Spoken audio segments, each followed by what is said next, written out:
Record.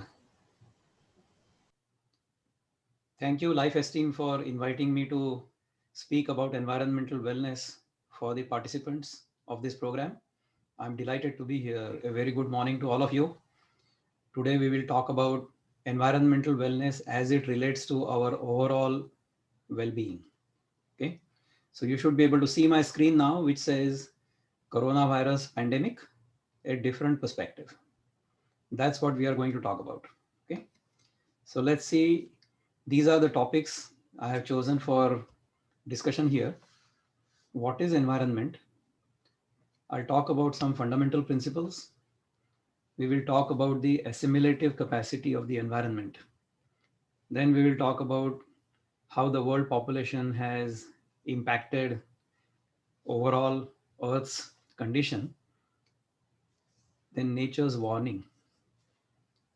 People affected because of this coronavirus pandemic.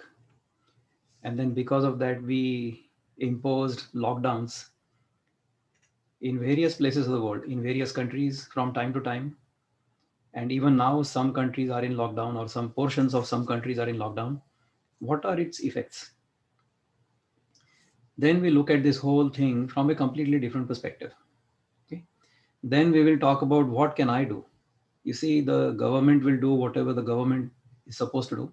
The doctors are doing what they are supposed to do. The law enforcement authorities do what they are supposed to do. But before I get to them, what can I do to help myself? So we'll talk about those things and then some concluding remarks. All right. So let's define this first. So what we will do is we'll look at the environment. What do we mean by environment? It's really the surroundings or the conditions in which a person, animal, or plant lives or operates. That's what you will get, if you Google it. All right. But go slightly more subtle than that. The environment is essentially 5 fundamental elements. Okay. It's really 3. So it's energy and matter. These are the 2 elements of the environment, and they are housed or they are located within space. Okay. So the space is holding both energy and matter. And matter can be either liquid, solid, or gas. So matter has 3 different conditions. Then there is energy. So these 4 different items are contained within the space. So these are the 5 fundamental elements. So it is space, then air, then fire or energy, then water, and earth. Earth means all solid material. So all these 5 elements comprise this entire creation, including our bodies. Our bodies are also made up of these fundamental 5 elements. And all these 5 elements are always in communication with each other, as well as they are in balance with each other. Okay. So we'll talk a bit more about that as we go along.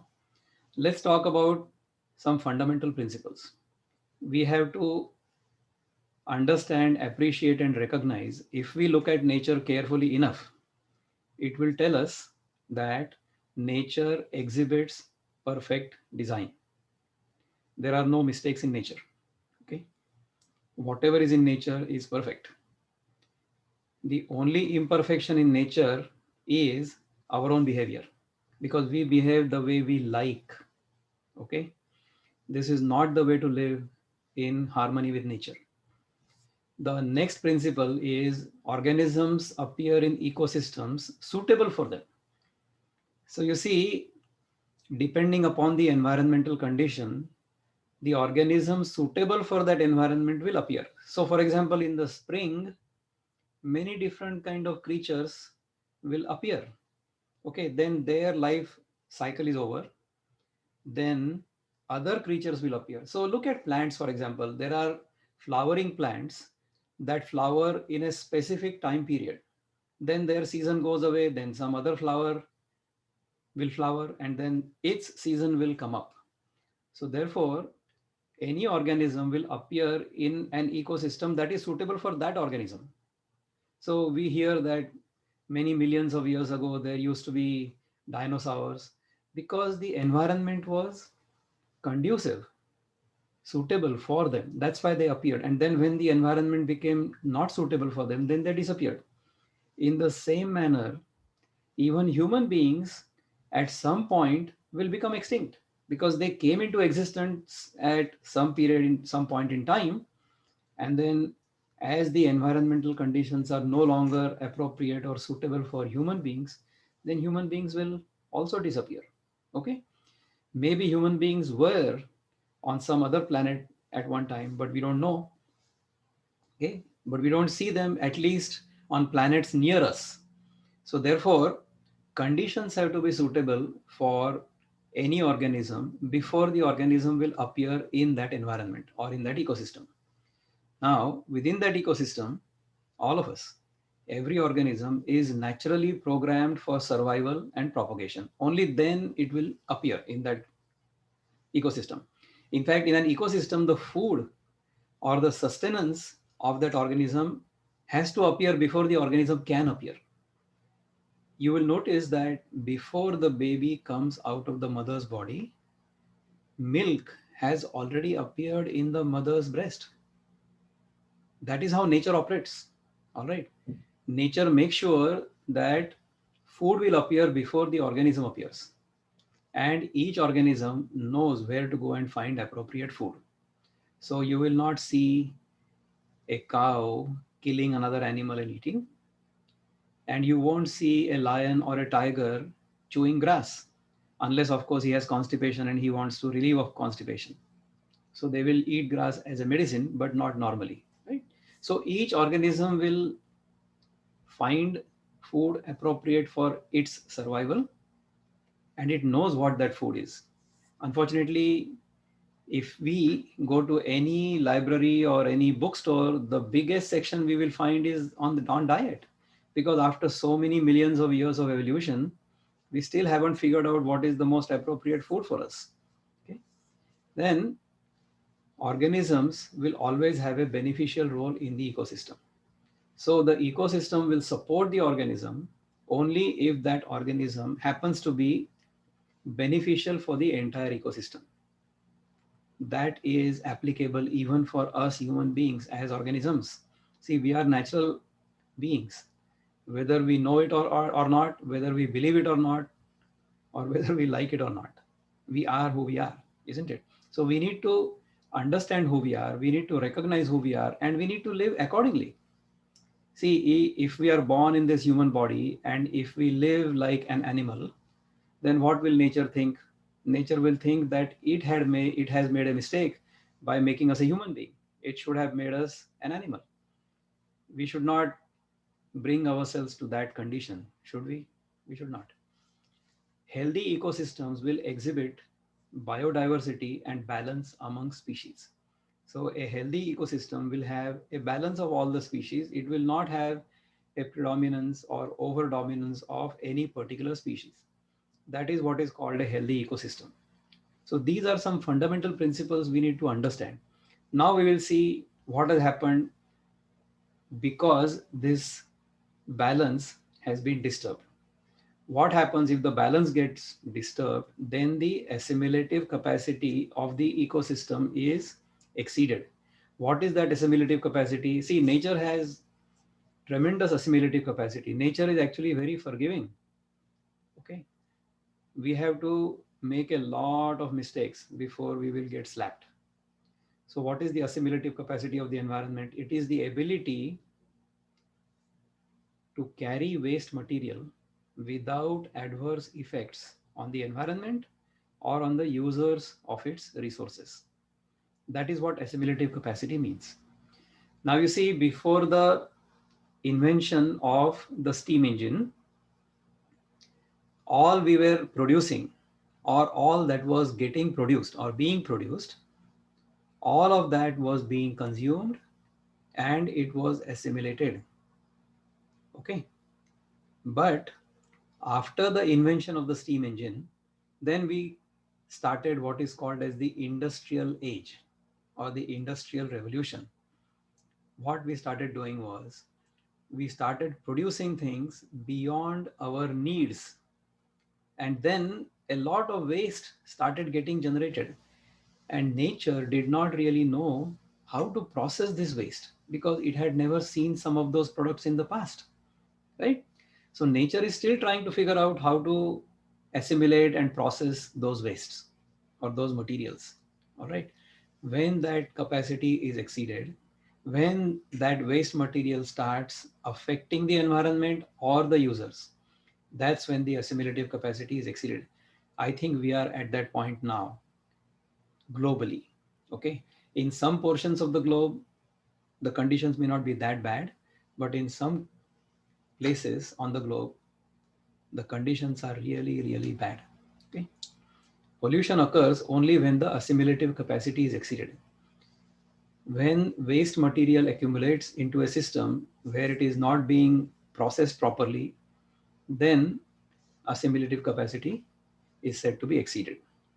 So I hope all of you are with me until now. Are there any hand raises or anything? If you want to ask any questions, Chris or Carol, can you please tell me if anybody has any questions, or we should go ahead? All right, great. Yeah, you can continue, but I find that amazing. Assimilative capacity uh, Right. made me think about us even as human beings. In other words, you're saying there's only so much that you can take. Exactly. You see, even last night I spoke about diet, detox, and how it helps with our exercise pattern as well as our spiritual evolution. Okay. See what has happened in the last 120 years. Go back to the year 1900, we were only about 150 million, sorry, 1.5 billion. All right. 1500 million. That's how many we used to be total.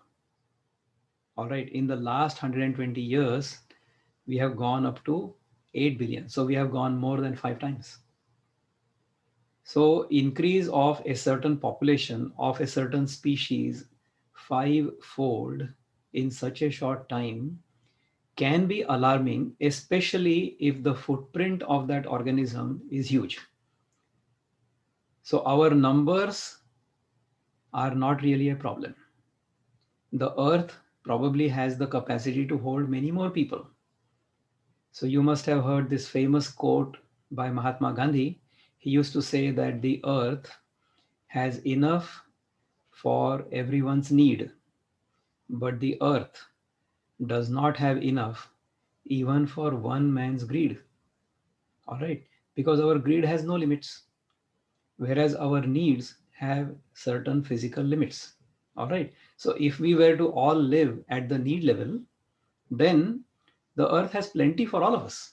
There is plenty to go around. There is no dearth of food on this planet. Okay, we have been self-sufficient in terms of food production for the last many years. Why do we still see famines and why do we still see hunger in many parts of the world? Because the food does not get distributed properly. That is the problem.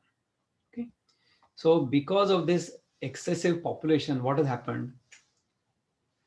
Nature is sending us a message through coronavirus COVID-19 pandemic, says the UN Environment Chief Inger Anderson. She says our continued erosion of wild spaces has brought us uncomfortably close to animals and plants that harbor diseases that can jump to humans. Now, these diseases can be handled in the wild by the wild animals without any problem. Okay.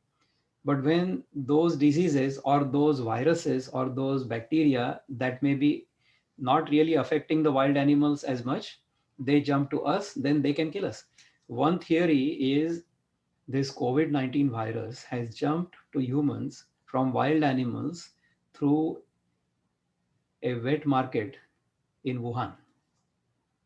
Okay, so that's what the theory is. Whether that is true or not, that is up to the scientists to tell us.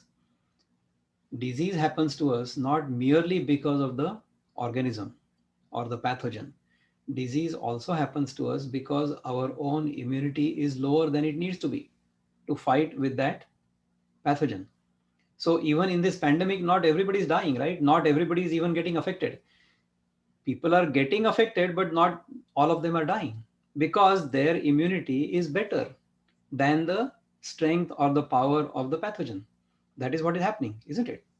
So I had promised Chris and Carol that I would pick out a Calvin and Hobbes cartoon to give us a message.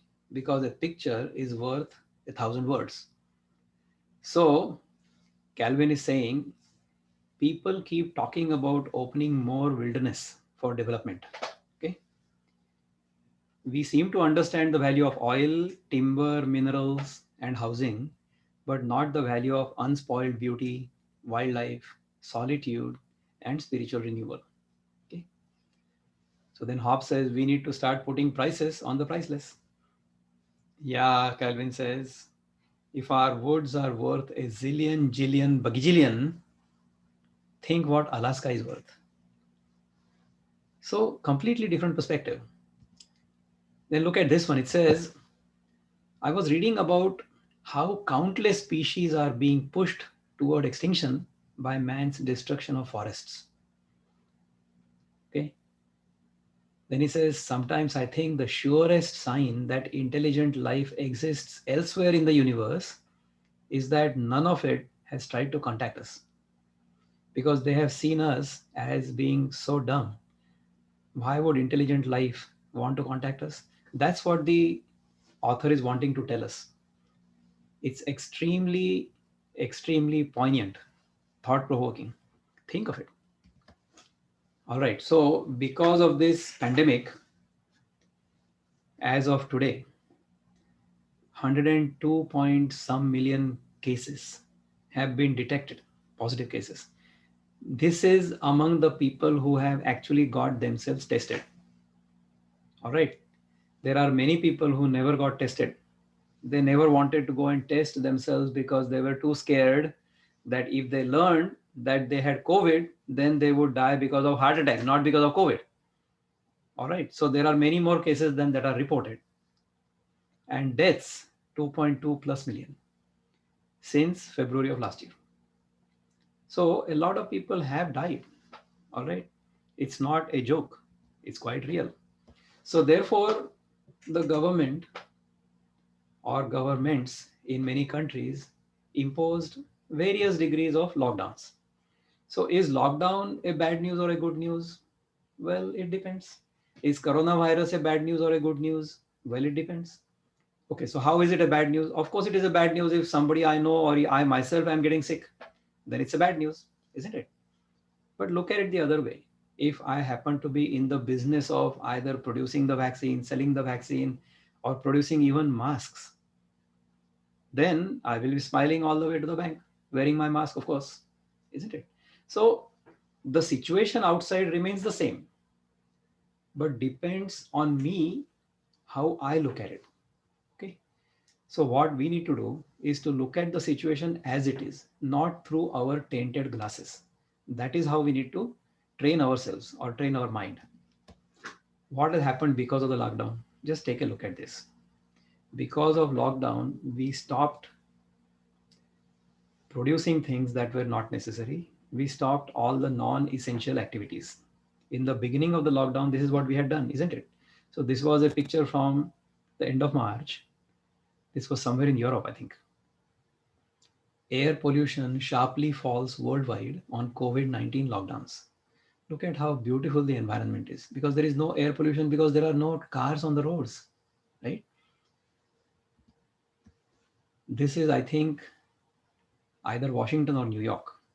As cities and countries enter lockdowns, a surprising side effect has emerged. Air pollution is going down and cleaner air has arrived, at least for now. So, therefore, when the traffic did not come to the streets, when vehicles were not on the streets because of lockdown. So, I think the taxi you see here in this picture is probably somebody who had to go somewhere in an emergency. So, that's why you see at least one vehicle or two vehicles. But most of us stayed at home. And because we were not using our cars, the air pollution that was earlier being caused because of transportation, that completely stopped. A lot of industries also stopped. So air emissions from industries also stopped. So air became cleaner within no time. Okay. Look at this picture of the Northeast. Okay. Look at how dark New York and New Jersey and Long Island were at one time, isn't it? Even Harrisburg our area was at least yellow, if not amber, isn't it? From March 2015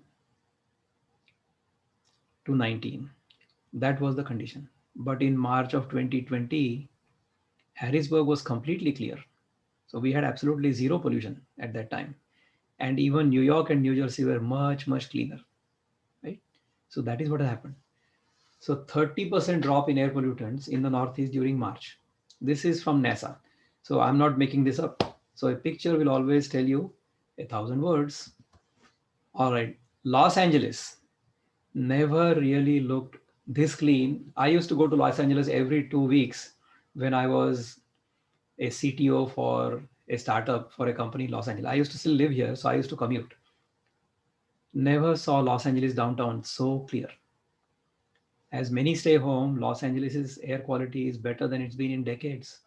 So this is what can happen when even in 2 weeks of not driving our cars, air can become so clean. So the environment is clean. The environment has always been clean. The environment always wants to be clean.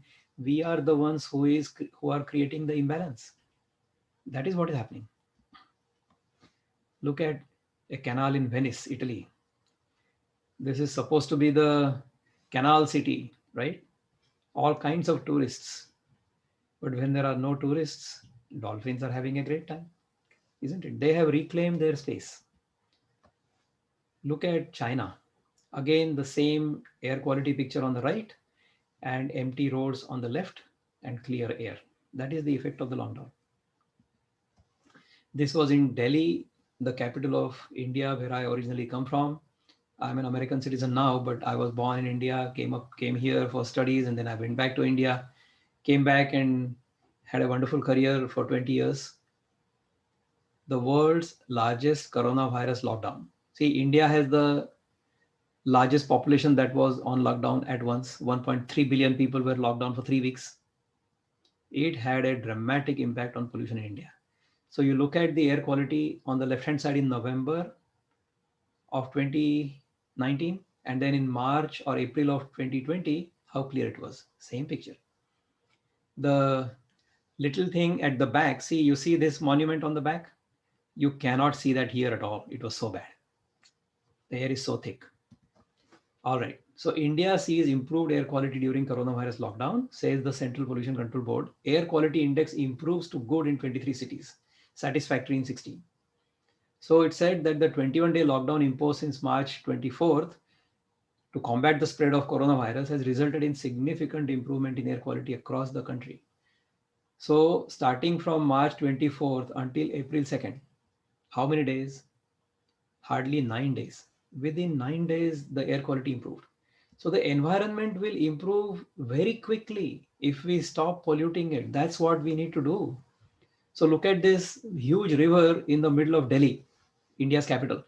Imagine this to be the Susquehanna in the middle of Harrisburg and Camp Hill, right? Of course, the Susquehanna never gets this bad, but the population pressure is so much that a lot of people will do all kinds of things in the Yamuna. So before the lockdown, look at the condition on the left. And then after the lockdown, within 15 days, the water quality was so good, so clear. All right, in Mumbai, the financial capital of India, just like New York is to America, peacocks dance on Mumbai streets in lockdown. What does it tell us? The earth is not owned by humans only. Even the animals have equal right on the environment, but they cannot really protest because they don't have any voice. That is the problem. All right. So let's look at this whole thing from a completely different perspective. Okay. Any questions so far? Isn't it dramatic how the environment really improved after we stopped polluting it? Right. Now let's look at the entire earth as one organism. Just as I have I a am this. Yes, Chris. question.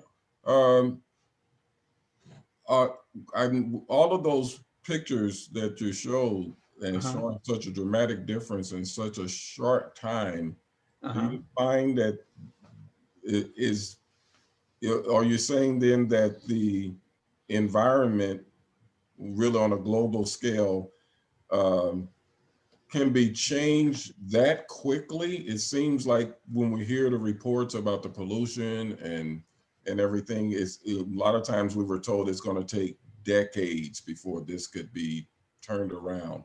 So to see Okay. things happen in just that short of time, uh, why? I guess I'm asking, why were we being told? I think that when you're told it's going to take decades for something to turn around, it kind of reduces the incentive to Mm. do something now, and to see us a drastic change in, in 3 weeks or a few days.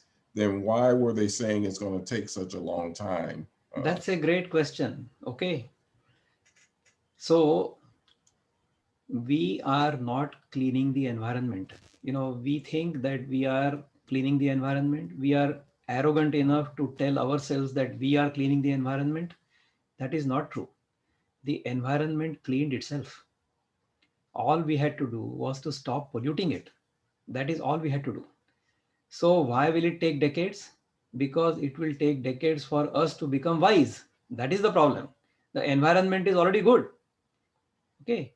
If we wisened up quickly, either by intuitive understanding, either voluntarily or through force, either way, the environment is capable of rejuvenating itself in no time. So, I'll give you an example. I'll tell you an example. Many of us are old enough to remember that there was a huge nuclear meltdown in a place called Chernobyl in the former Soviet Union. Okay,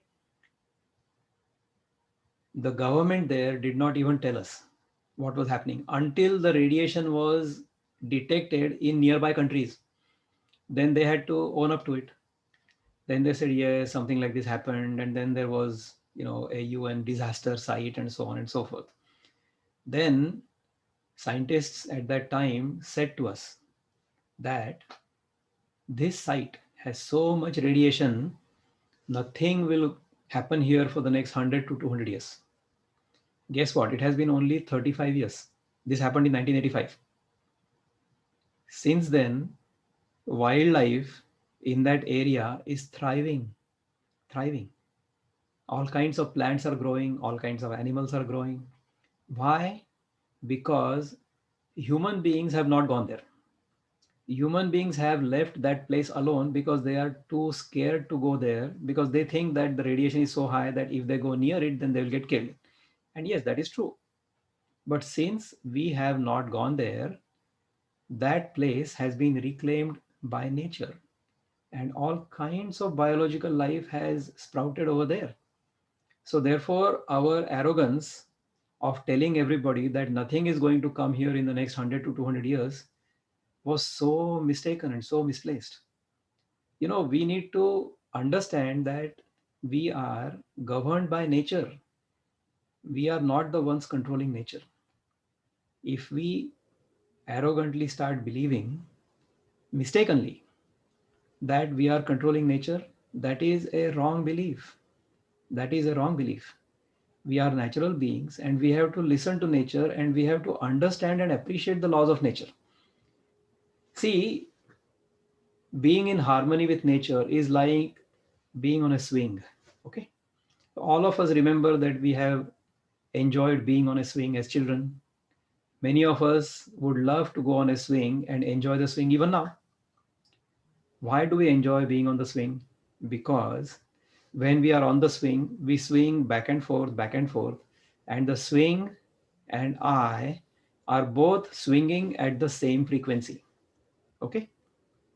But if I stand on the ground and the swing is swinging, then the swing is going to hit me every back and forth motion. That is exactly what has happened to us human beings, because we are standing firm on our own mistaken notions as convictions. Okay, we don't understand who we are. We don't understand what this world is. We don't even understand how this whole thing has been created, who is the creator. And we have a complete lack of understanding and respect for how we should live in this world. We don't know any of these things. And whatever we have learned, we are convinced by somebody because of brainwashing or whatever. Since we were children, we were told that this is it, this is how it is, and we have not really examined what all these four things are. We have all kinds of misunderstandings about all these four things. If we have a proper understanding of who we are, what the environment is, what the world is, how this world is created, and what is the practice for understanding all this, then these mistaken notions are eradicated once and for all. And then we start living like proper human beings, and we have a very fulfilling experience of life. So we need to understand. See, what happens is we come in this world looking outwards. All right. So all of our five senses, the sense of sound, the sense of touch, the sense of seeing, eyesight, then the sense of taste, and the sense of smell. Okay. In Sanskrit, these terms are called Shabda, Sparsha, Rupa, Rasa, Gandha, and they are connected with the space, the air, the fire, the water, and the earth. So space can transmit sound, air can be felt, touch, then fire can be seen, eyesight, and water can be tasted, and the earth can be smelled. So that's how these five sense organs are connected with the five great elements. That's how we are connected with the environment. Somebody was asking me earlier, how are we connected with the environment? We are connected with the environment through our sense organs. These sense organs are activated the moment we come out of our mother's belly. Therefore, we get an experience of the world without us even asking for it. Therefore, because we get this experience, we get this intense experience through these five senses, we start thinking of the world as something that has to be enjoyed by these five senses. As long as we are in this mode of thinking that the world is for my enjoyment, we are living in a completely mistaken notion. The world and the environment is here as our mother. This mother nurtures us. Okay. Environment, nature is our mother. That is why we call her Mother Nature. That is why we call our earth as Mother Earth, because they are nurturing us, they are nourishing us. If we look at the environment and nature as something to be enjoyed, then just imagine what kind of nuisance we can create on this planet. That is exactly what has happened. Okay. So Okay. therefore, look at the earth as an organism. We got another question. Got Tim has a question for you. Yes. Thank you, man. It's been very enlightening, actually. So, from what I'm gathering, basically, what it sounds like is, um, if the Earth isn't one organism, and we know that it is a living organism, um, from what it sounds like, is humans are to the Earth what a virus is to the body. You got it. You And actually got it. Even before I said it, you got it. This is called an attentive student. I mean, you are my guru. I am not your guru because you have learned before I have even talked about it. Therefore, when I come and teach or when I come and share my experience, I don't say that I teach. Okay. I should never say that I teach. I cannot teach unless the person who is talking to me or who is listening from me is willing to listen. It doesn't matter what I tell them, they will simply not get it. Okay. So yes, if you look at the earth as an organism, what is the element of this organism? This organism's temperature has increased. That is the global warming question. Okay. If you look at the average temperature of the earth from 1900 until now, we have gone up by at least a degree or degree and a half. What happens when we get a temperature? We try to get some medicine from the doctor to bring that temperature down. So, nature's innovative and unprecedented way to slow down human activity, which is actually the root cause. So, the human activity is the pathogen that has afflicted Earth as the organism. That is why we've seen water, air, land pollution, because we have started producing so many things that the Earth is unable to handle. So, therefore, nature has come up with this innovative and unprecedented way to slow down human activity. They have put us in our place. Nature has, the mother has put us in our place. So we have been grounded. Okay, you go sit in that corner for some time.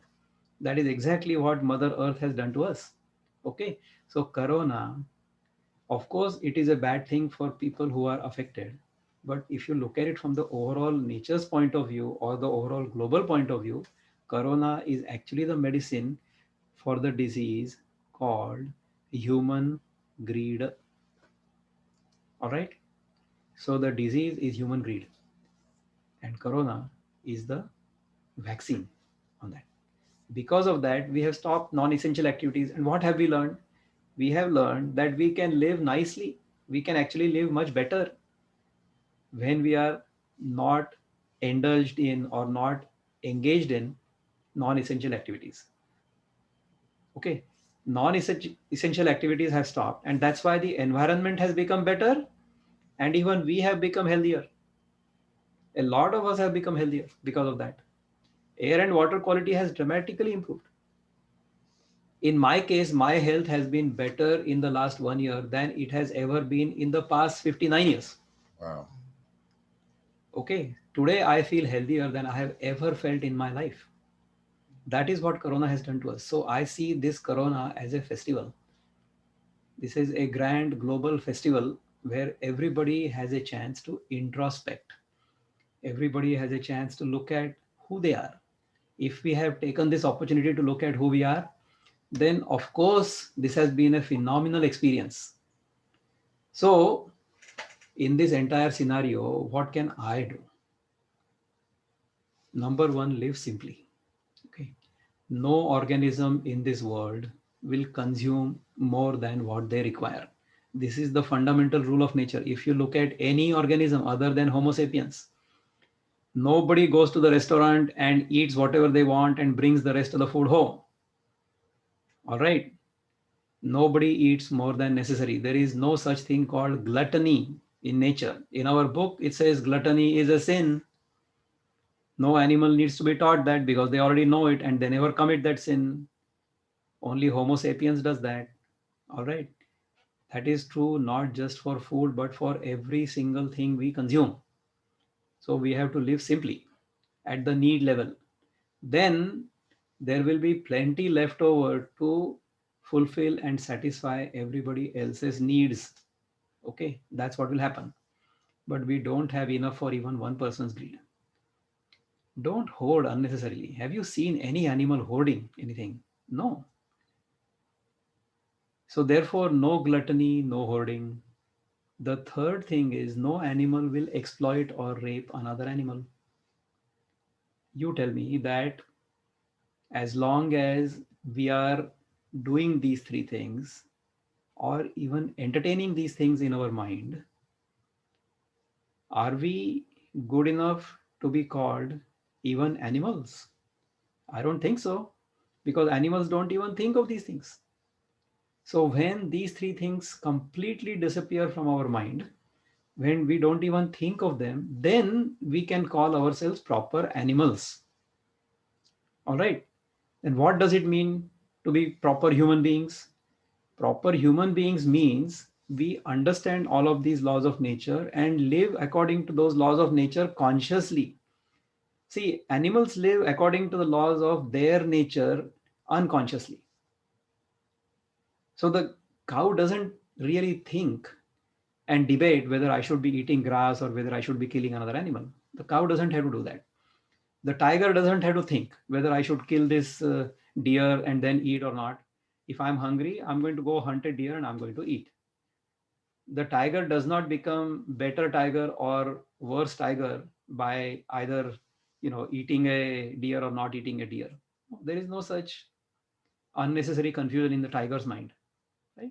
But as human beings, we don't really know how we should live. If we understand how to live, if we live according to nature's laws, then we become proper human beings. See, I just told you that we all are products of Mother Nature.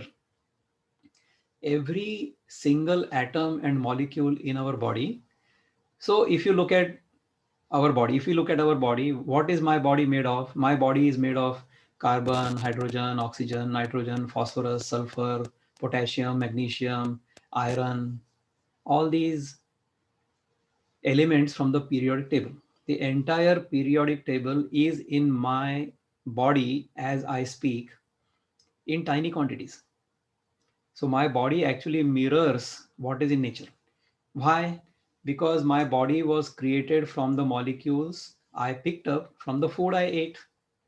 Now, where did those molecules get the, how did those molecules get into the food? The food, which is say the banana here or the orange or the strawberry, those molecules used to be in the soil or the water or the air. Now go back to those five fundamental elements. They came together magically, dramatically, and got transformed into food through photosynthesis, isn't it? So initially, what was in the water or the air or the soil, that came together and got transformed into food. So the same soil became food, and the same soil became you and me, the body. But am I this soil a piece of clay? No, I'm not this piece of clay because I'm talking to you. So how is this piece of clay talking to you? The body is a piece of clay. The body is like a small idol you find in any shop or any mannequin, whatever, right? But I'm talking to you because of some power that is invisible, but that is unmistakable. That power is called life, life force. So that life force is allowing me to speak. That life force can be called by different names by different people. In the Holy Book, it is called the Heavenly Father or the Holy Spirit. So that Holy Spirit is making sure that you can call it anything. You know, this is not a religious discourse. This is only a completely scientific explanation of what is. All right. Now, many of us or all of us have children. Don't we have children? We are completely sure that they are our children because we have seen them coming out of our body. Okay. But those children don't really know this. They have only made an assumption, even though it is true, they have only made an assumption that we are their parents. And they can live under this assumption very comfortably, very happily throughout their life. No problem, isn't it? So if I can live very comfortably, very happily under the assumption that these two are my parents, why can I not live under the understanding that my body and your body is made from the earth, who is our common mother? So therefore we have a common mother earth, and we have a common father life. What does that make us? That makes us real brothers and sisters because we have a common mother earth and common father life. When we live in this world with this understanding, that is when we become truly human. Otherwise, the way we are living right now, we are living worse than animals. And that is why Calvin was telling us that there is certainly intelligent life outside there because it has not tried to contact us because we are living so stupidly. We have a human body, but we are not even fit to live, or we are not living as well as animals yet. Therefore, nobody wants to contact us because we haven't even come up to the animal level yet. So, if we learn these principles, start living like human beings, then we will not be afraid. When we eat well, when we eat to live and not live to eat, exercise regularly, then we don't get sick at all. We do not get sick. In addition, the human quality is to help others as much as possible. All right. Nobody exemplifies this better than the people who are here. Nate and Pat, Chris and Carol. I know them personally, and they've dedicated their lives for the benefit of others. That is why their life is so fulfilling. That is why when you meet them, you will feel a sense of calmness, a sense of peace, and a sense of joy just by being with them. They don't have to do anything for you. Just go near them and you will feel great. That is how saints are made. All right. Then you meditate, contemplate on who you are, and be happy. That's what I can do. Okay. Therefore, Corona may be a serious pandemic, and yes, it is, but the news is not necessarily all that bad if you learn the lessons from it. See, in life, there are only two kinds of experiences. There are good experiences and there are learning experiences. There is no such thing as a bad experience. Okay. Because of this corona pandemic, the environmental quality has improved.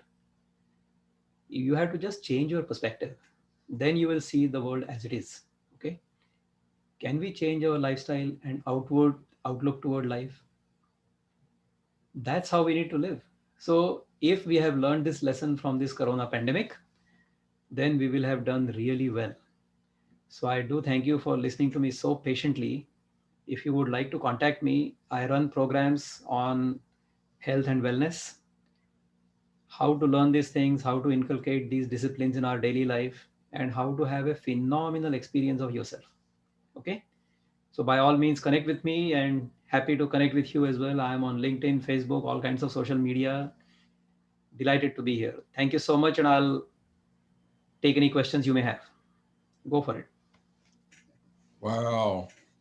Thank you so much for that. There's a couple of things that came to my mind as you were talking. First of all, I know I believe that I just need to reiterate to everyone, especially for those of us who may have lost someone during a coronavirus pandemic. You weren't you're not dismissing the losses that many of us have suffered, but to see that we are dealing with a response from the earth. Uh, and it really struck me, we all of us who asked about global warming, I never saw global warming as being like the fever that we all get when we're sick. And you get a fever, and that fever is part of the process to get rid of the infection, the virus, whatever's the infiltration in our system. So thank you for that. I never have really seen it that way, but I also want to just say to everyone that I noticed that you kept saying the problem is not necessarily that humans are bad, but human greed is the issue. And to make the distinction that you weren't talking about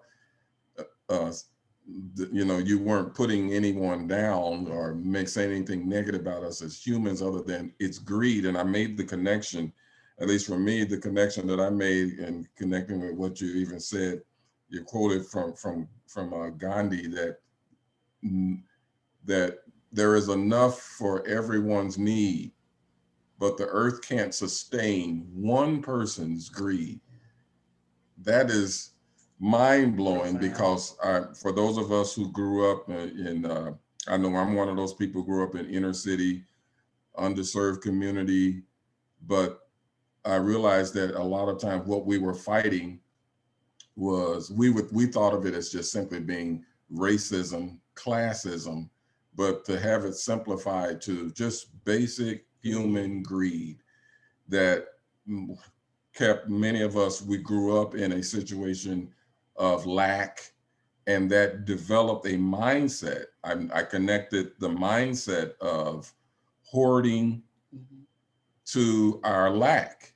In other words, when you finally do get something, and others of you please feel free to jump in. When you finally do get something, you hold on to it with all of your might, because you never know when you're going to be without, when you're going to get something again. And so I thank you for clearing that up for us. Like you said, this isn't a religious discussion, but it's almost impossible to talk about environmental wellness without talking about human greed and the cause and effect issue of many of us developed a mindset that took us into greed, but it started off with just simple survival. But you didn't know it was developing a heart that when you finally get in a position where you can obtain a few things, you start going for more. Correct. So that is the fundamental human issue. All right. So this has got nothing to do with religion. This is just real life. You also see that the notion of I don't have something and the notion of I have something, those are both notions, and those are both imaginary. Okay. So you may think that you have $1 million in the bank. That's a notion. Okay. This entire world, this entire world is experienced by us. This entire world is experienced by us as impressions and images. Think of this for a minute, just for a minute. You are looking at me on the screen, right? Am I entering you as I am? No. All that is happening is from my face, light is being reflected. That light is going into my laptop's camera. Those waves are getting converted into something. They are going through the satellite into your device. And on your screen, they are reprojected as an image. That image is actually emitting light. That light is going into your retina. Inside the retina, there is an inverted image of that image. And then the signals from your retina are transmitted into your vision center in your brain through some neurotransmitters, so electrical impulses. And then within the vision center, something is happening, some sensation is happening. That sensation is giving you the knowledge that you are looking at an image in front of your screen. So therefore, I have explained to you, I took 2 minutes to explain to you what is happening in a fraction of a second. But this is the process. The bottom line is the entire world as it appears outside to us is actually experienced within us as impulses or as images. That is all there is. If I were to enter your eyes physically, then you will become blind. Correct? So the world does not enter us as it is. The world enters us as images, impressions. Okay. Now, to that impression, what kind of value I give will determine whether that impression is going to make an effect on us or not. Whether it is going to affect me or not depends upon how much importance I give to it. So for example, if my son gets injured, I will feel devastated, or I will feel sad. Okay. But if the neighbor's son gets injured, then I won't feel that bad, because I don't have as strong a connection between the neighbor's son and me that I have with my son and me. Now, what is the reason for that connection between me and my son? It's only notional, right? Yes. So, my son and his body are just as separate from me as the neighbor's son's body is separate from me, right? So, both are independent bodies, but with this body, I have a deeper connection, which is in my mind, not otherwise. You cannot see that connection. So, this world relates to us as we relate to it rather than it relating to us. So the physical fact is these are two different bodies. One happens to be my son's body, another happens to be my neighbor's son's body. But I have a stronger connection with this body because I have taken him, or I know him to be my son. So whatever I consider to be mine, whatever I consider in the definition of mineness, towards that, I naturally have a deep sense of love, not love, but attachment. Yes. Okay. That attachment is the cause of misery. So, because I didn't have as much attachment to this body, I was not impacted as much. Right. Right. Now, you see, if I understand this entire world comes into me as images, and to which image I give how much importance, that image will impact me. Right. Now, the saints and the sages and the enlightened people will have equal compassion for everyone. Okay. So they will not discriminate between, if my neighbor's son is injured, even the book says that you and your neighbor are one. We have heard that you should love your neighbors Yes. and hate your enemies. But I tell you that you should even love your enemies. Yes. Okay. Because my consciousness has expanded to include everybody within me. Because when my vision sees a holy person and when my vision sees a criminal, my vision is not affected. My vision only illuminates both of them. And then in my mind, I give them a value. Oh, this is a saint and this is a criminal. The vision doesn't do that. Vision is neutral. Yeah. All of our sense organs are neutral. We give importance to it or not give importance to it depending upon our own previous impressions, right? So if I grew up in a certain community, then I will give more importance to that community and I will say that this is my community and therefore my community versus the rest of the world. Yeah. And then there will be a conflict. Yes. Whereas if I expand my consciousness to say that this entire world is my community, every single living entity has the same mother, earth, and the same father, life. Therefore, not only you and me are brothers or sisters, but even the animals and the trees and the plants, everything that is alive expresses both these things or exhibits both these things. Number one, there is a physical entity that has come out of the earth, and there is life. See, trees have life. That is why the seed grows into a tree and then it bears a beautiful fruit, and then that fruit we eat, and then we throw the seed somewhere else, and then the tree again grows. Mhm. That is how nature works, isn't it? So there is life in trees also. What we need to take from nature is what nature is wanting to give us. Okay, nature produces grain and produces seeds and produces fruits plentifully, right? That is our food. So if we take that only when we are hungry and only to the extent we need it, then we will live properly as an animal.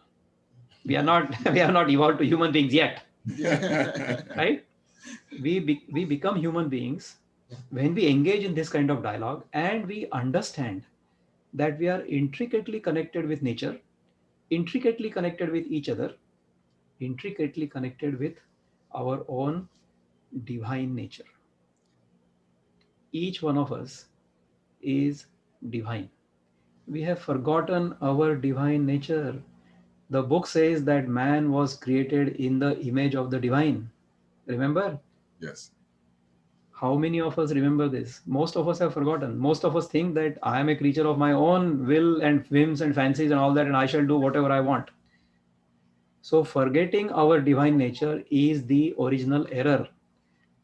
The literary meaning of the word sin is equal to error, Mhm. right? So, if I drop that error, okay, I understand, recognize, appreciate, and salute the divinity in everybody. That is called namaste. Namaste means the divinity in me is acknowledging, recognizing, saluting the divinity in you. Okay, so that divinity is equal in all of us. Therefore, we have to neither look down upon anybody nor look up to anybody. Just look at each other eye to eye as brothers, as sisters, with love, with pure, unadulterated love. That is what environmental engineering and environmental science has taught me. I hope I have been able to express my thoughts clearly enough and been able to share that experience with you so that you can learn something from this, apply this to your own life, and see how it makes sense to you. Don't believe me. Okay, I have only shared my experience with you. I am like your brother. I told you I'm your brother. Yeah. Okay, so don't think of me as a guru. I don't want to be your guru, because if I become your guru, then all of your sins will go on my head. I'm not strong enough to handle that. You can handle your own sins. Okay. So that's how it is. I can only share my experience. That is exactly what even Jesus Christ did. He was only sharing his experience. And then people put him on a pedestal. And then the whole, you know, religious movement came after that. Yeah.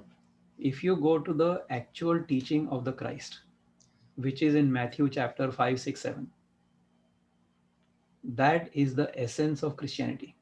Mhm. I have learned it. I have tried to assimilate it. I'm not even a Christian. I did not grow up to be a Christian. I grew up in a tradition that was spiritually aware, spiritually awake. That tradition taught me to question, question, question, question. Yes. Don't believe anybody. Experience the truth yourself. Seek the truth. So I am a seeker rather than a believer. I would like you to be a seeker not blindly believe. I mean, you should believe things that come from who? Who should you believe? Number one, the person who is telling you what they're telling you, they should have experienced it. That is number one. Number two, they should have no vested interest. So if I tell you the truth, then you give me so much donation. No. And thirdly, I should have your benefit in my heart. So I should be telling this to you because I want that to help you. So Yes. therefore, Jesus said the same thing. You have heard such and such thing. You have heard that eye for eye, tooth for tooth. But I tell you, don't try to take the speck out of your brother's eye until you have taken the log out of your own eye. Isn't it? Why am I going to go try to correct somebody else? I have so many things to correct myself. Let me fix myself first. That's all. If I fix myself, that will be a lifelong job. Yes. Because so many things need to get cleaned up, right? My grandfather always used to say this, Vikram, if you are good yourself, then you can be sure that there is at least one scoundrel less in the world. Don't try to fix anybody else because everybody else is unfixable. Don't even try, because if I go and try to fix you, then you will fight with me. Who are you to tell me? You know, our Lord had came, he came and tried to fix everybody. And he didn't try to fix everybody. He just told the truth. People nailed him. Why? He was not fighting with anybody. He was only telling the truth. That's all. He wasn't fighting anybody at all. But people cannot stand truth. Those people who are so embedded in and so wedded to and so seeped in untruth, they cannot tolerate truth. Truth is like a medicine. It's bitter pill. So better kill the messenger. That's how the world is. So the world is unfixable. Let's fix ourselves. If I'm good, you are good, then the society is good, the nation is good, the whole world is good. I hope I have been able to Oh my make goodness, things clear. that has been awesome for us to hear. In fact, I know that that's what you're eventually leading up to and have talked about, that if we're going to, everyone that's going to, have a strong environmental conscious, it starts by working on yourself. Yes. Absolutely. And I thank you for sharing that. I know Tim's already got a question, but and more questions and comments will come forth. But before we do that, I want to take just a 5-minute stretch. And I'd like for you, Dr. Vikram, to take us through. There was something that you showed us yesterday where you're just sitting at your computer and stretching and all that. Would you do that? All right. So therefore, environmental wellness also encompasses physical wellness. So all we do is to take a deep breath, take our hands and cross the fingers like this and stretch them. How's that? All right. And then take your hands up, straight up. All right. Now, without moving the body, just move the shoulders. Okay. All right. Then bring the hands down. Then what we will do is, I'll change the angle a bit here. Hold your shoulders like this. Okay. And then rotate your shoulders. So take the shoulders forward or join your hands and then widen your chest again. So while you are widening your chest, you breathe in. Okay. And then when you bring them close again, you breathe out. So do this one time. Breathe in, breathe out. So do that the other way also. So breathe out and then breathe in. How does that feel? So when the discussion becomes a bit too serious, then I always like to tell a joke. So you heard of these after dinner speeches, right? So after the dinner, a speaker is supposed to come up and tell a few jokes so that if we have overeaten, then by laughing, all of that thing settles down. That is the point behind these after dinner speeches. So therefore, after one after dinner speech, one of the after dinner speaker of that particular evening was so bad that the people who were listening to him really got bored of him, and then they indicated to the MC, in this case, Chris, why don't you shut this guy down? Okay, because he's just too boring. So now you see the entire chief guest and the speaker and all those things, all those people are sitting on a dais slightly above, and then everybody is in the hall and they're looking at them, right? And then they've had drinks and beer, and not beer but I would say wine. Let's be more elite here. Not be too cheap. If we have to imagine, I have a car, why do I imagine some cheap car? I imagine that I have a Rolls Royce. Why not? It's all imagination anyway, right? So this was a fancy, beautiful, drinks and all those things. Everybody was very happy and all that. And after drinking those things, those bottles were kept behind the chairs on the dais itself, on the stage. So then the MC, in this case Chris, he thought that how to fix this problem. So for drastic problems, there are drastic solutions, right? Out of the box. So what he thought, this is what he thought. He thought that he will gently slip away behind his chair. He will pick up the bottle, and the speaker is speaking, right? So I'm going to hit him on the head and sit him down. Okay, that's what he thought. The idea is great. All right. So he tried to do that. And then he hit, but he missed. And he actually hit Carol. Then Carol just slumped like this. Okay. And she looked at Chris and she said, hit him harder because I can still hear him.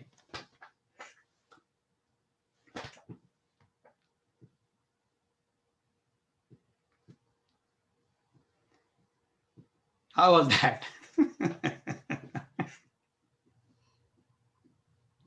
I'm sorry, you didn't get to hear us laugh. We were all muted. Yeah, I was muted. I definitely like that a lot. You like that? Yes. I forgot we were muted. You didn't hear us all burst out laughing. Right. So by now you must have realized that my memory is really great only as far as jokes are concerned. Everything else I forget. So anyhow, it has been a pleasure talking to all of you. I will let Chris take over from here, and unless there are questions, if there are questions, I'll be happy to answer. Please go ahead. Yeah, Tim, I believe, Tim, you had a question. I did have a question, but he kind of went the direction of my question. And it was just more so dealing with when you were saying that we reflect light through our brain, neurotransmitters, and we only get images. So I was going to connect it to the same piece you connected it to, that we were created in the image, which is simply, like the prefix to imagination. So like I tell my own son, don't be afraid to imagine. Don't ever be afraid to imagine, for you were created from an image, right? Which is the imagination. Yeah. And I was also going to piggyback with Chris, and he was talking about the portion that you were speaking about, Gandhi, talking about we don't have enough for one man's greed. And you were talking about we hoard things. And what is interesting that I'm figuring out in my old age is sometimes we even hoard things that we don't know are hoardable, like love, right? You don't want to share the people that you love with the world. You're depriving the world based on your greed of something that could benefit the world. That's why you love it as well, right? And you come from a place of loneliness or nothing, and then you finally love something and you hold on to it the way people hold on to gold or $1 million. I think that was the example in the bank, when really that's greed and selfish. And we don't look at it that way because we use the word love. But at the same time, if it's selfish, is it really love? So my environment is obviously my family. So I'm tying that into my environment. It isn't just outside my doors. It's right here. It's my children. It's my wife. It's my dog. And sometimes I kind of hoard them. And so that's an awakening for me. So I appreciate it. And I just want to say thank you, man, for everything that you said today. That was very good. Very good. Thank you very much. First of all, I should say that when you said that in my old age, so I would like to see your picture of your younger age. If this is old, then what you must have been when you were young. My goodness. If you call yourself old, then we must be ancient. Yeah, I was thinking the same thing when Tim said that. I said, now who's he talking about? I know exactly. This is the oldest I've ever been. That's correct. Okay, but then this is all completely fake news because we don't see you as old at all. Perception is everything. Perception is everything. That's right. That's right. But thank you so much for your insight. I think it's very valuable, and this is exactly how we need to understand ourselves. If we understand ourselves properly, then our mistaken notions about ourselves, this world, the creator of the world, and practice how to live, all of those notions are cleared up. Happy to talk to people about this whenever they feel like talking to me about this. We have a program that we conduct. By all means, join that program. I gave you my address, so by all means, send me an email and I'll be happy to respond to you. So thank you very much for listening to me so patiently. I will take your leave now. I will leave the stage to Chris and Carol, and we will hopefully visit with each other once again. Thank you very much. Okay. Have a wonderful day ahead. Thank Bye-bye. you. Thank you. Thank you. Thank you so much. Thank you, Dr. Vikram. That was just Yes. awesome. Thank you.